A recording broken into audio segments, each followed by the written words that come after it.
mañana, el día 24, está, yo diría, la primera marcha general de la CGT respecto a las políticas económicas que está implementando el gobierno del presidente Milei, la cual a todas voces está perjudicando sin ninguna duda a los trabajadores de todos los sectores, no solamente los del sector público, como en este caso seríamos nosotros, sino también los del sector privado.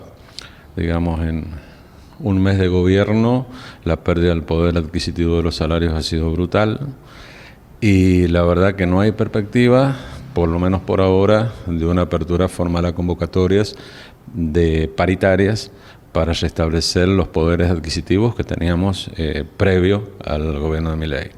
Además de otras cuestiones que están involucradas en el DNU y en la ley esta que se denomina Ómnibus, que han enviado al Congreso, y que si bien tiene aristas donde afecta a muchos sectores, en particular el sector trabajador, se advierten dos cosas. Por un lado, que no hay medidas para recomponer el poder adquisitivo de los salarios, es decir, se han tomado medidas para recomponer la capacidad de recaudación y ganancia de las empresas de servicios públicos y de las empresas privadas, pero no hay nada en cuanto a la reconstrucción del poder adquisitivo de los salarios.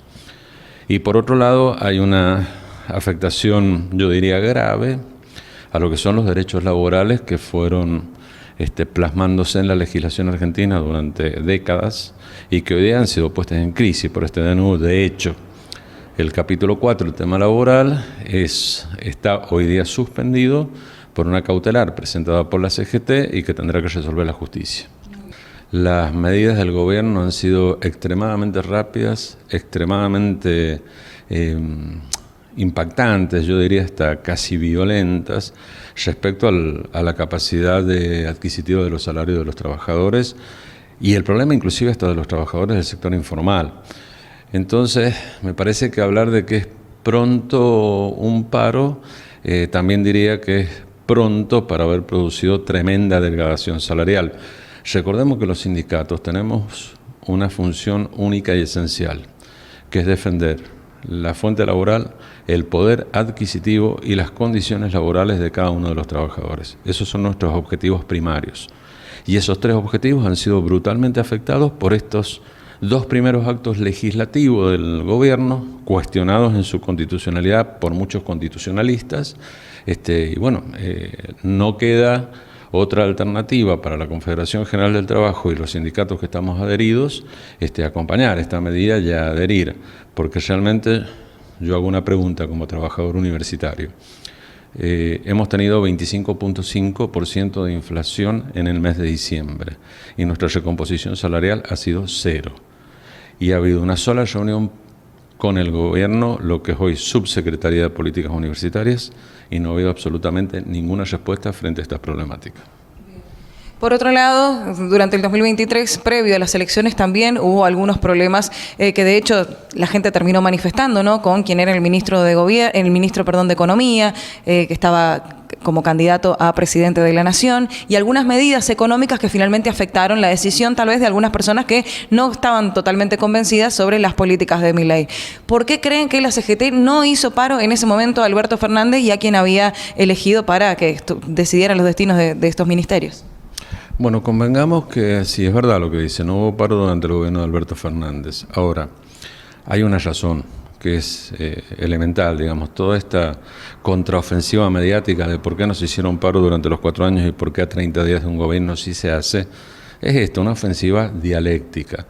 La realidad es que durante el gobierno de Alberto Fernández las paritarias funcionaron y en general, los procesos de recomposición salarial acompañaron los procesos de inflación. Supongamos el caso de los universitarios, lo tomemos como ejemplo al personal no docente de universidades nacionales. Nosotros al finalizar el año habíamos tenido nominalmente un acuerdo paritario o acuerdos paritarios 5 puntos por arriba de lo que fue nominalmente la tasa de inflación. Y hablo de nominalmente porque cuando uno entra a discriminar los índices aparecen algunas cuestiones que hacen que uno sienta más o menos el impacto en el bolsillo de la inflación.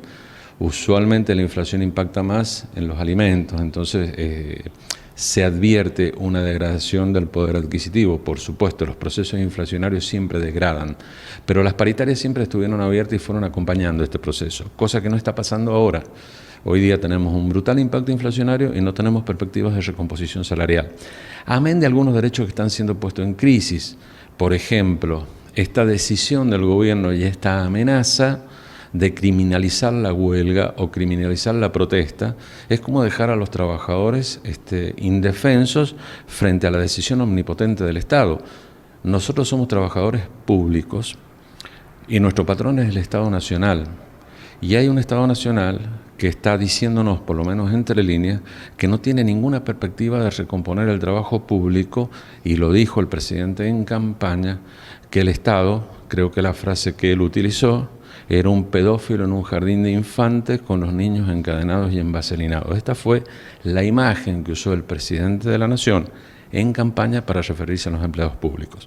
Entonces, bueno, me parece que tenemos que estar alerta y nosotros, como miembros adheridos a la CGT, vamos a acompañar orgánicamente todas las decisiones que se tomen desde la Confederación, más allá de los que tomen la Federación a nivel de Buenos Aires. Pero estamos frente a un proceso donde tenemos que ponernos de pie y reclamar nuestros derechos, porque nos costó bastante tener salarios dignos, tener un convenio colectivo de trabajo, y me parece que lo tenemos que defender, porque si no lo defendemos nosotros, no lo va a defender nadie. La convocatoria mañana día 24, nos reunimos en la esquina de Ignacio de la Rosa y Mendoza, preferiblemente cerca del campanil de la catedral, donde vamos a concentrar a los universitarios para después acompañar a la CGT en la marcha. Y por último, ¿se va a descontar el día para los trabajadores que adhieren al paro? Bueno, es una decisión que ha comunicado el vocero presidencial, creo que hoy, y ya salió en algunos medios, que la decisión del gobierno sería descontar el día. Nosotros en las universidades somos una relación de empleo autorregulada, donde se manejan los salarios por vía del presupuesto universitario, así que desde ya, si hubiese esa intención de descontar el día, lo vamos a plantear formalmente en los ámbitos que corresponda para que eso no pase, porque esto es parte de lo que hablaba hace un ratito, es parte de los mecanismos de presión que utiliza el gobierno con el poder que tiene el gobierno, aplastando al trabajador que está indefenso ante este poder, para condicionarle su legítimo derecho a protestar.